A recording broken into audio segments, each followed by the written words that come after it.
Hey kids, today's show is brought to you by the letter 4 and the number potato! I'm a stupid private. Previously on the Transformers.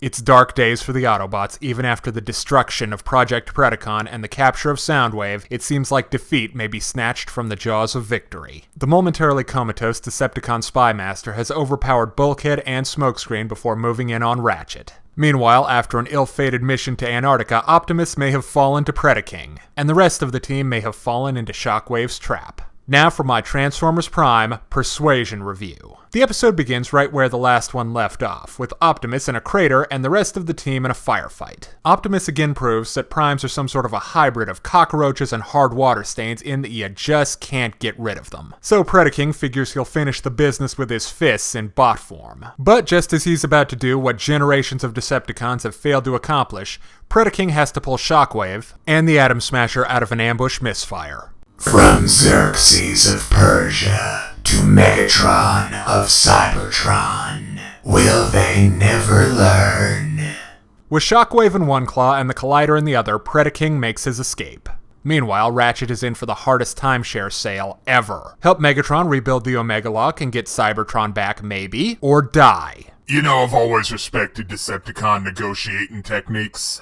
The rest of the Autobots have a dilemma on their hands: how to find Megatron's cloaked warship and rescue Ratchet. So token tech geek Raph figures out how to glue Laserbeak's homing doohickey to a remote-controlled airplane. Then before you can say Deus Ex Machina, the Autobots have a way to find Ratchet, who, after seeing all the sciencey toys he gets to play with before he dies, has decided, yeah, I'll help the bad guy. And just in time too, because the Doc's artificial energon formula is the last component the big guy needs. We're down to the wire with just 2 episodes left, and it seems like the last of Transformers Prime is going to play out like an extended finale.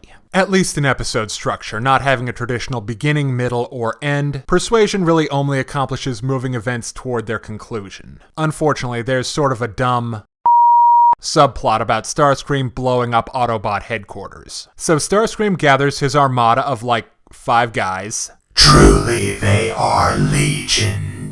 So the unstoppable horde of 5 guys arrives and blows up the one and exactly one hangar they thought the Autobots were hiding in. But if you have any ability to predict basic story structure, you'll figure out that the Autobots weren't in there, obviously. But how did the Autobots accomplish this feat of wizardry? Well, they repainted the hangar numbers. This subplot makes everyone look dumber. Starscream, to whom the word restraint is just as familiar as it is to Rarity's fashion sense, and he only blows up one hangar. Do the Decepticons care about collateral damage now? Or were the transforming robots from space really scared off by some F-16s? Then there's the Autobots. They were so convinced that this stupid plan would work that they didn't even move their sensitive equipment or evacuate. No, they just chilled out. The best part of the episode, hands down, has to be Ratchet's dilemma. They've been setting up Ratchet's mixed feelings about Optimus destroying the Omega Lock since the Season 2 finale. It's really believable and tragic that he would make a deal with the devil for a chance to see Cybertron live again. Other than that, there's not much to this particular episode.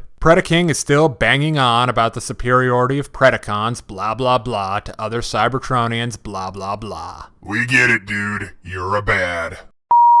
Everyone else is pretty much done development-wise, so let's not drag this out any longer and break down the positives and the negatives in Transformers Prime Persuasion. Hands down, the best part of the episode is, you guessed it, Ratchet's dilemma. You see how hard he holds out, but in the end, you know his love for his home will override his better judgment.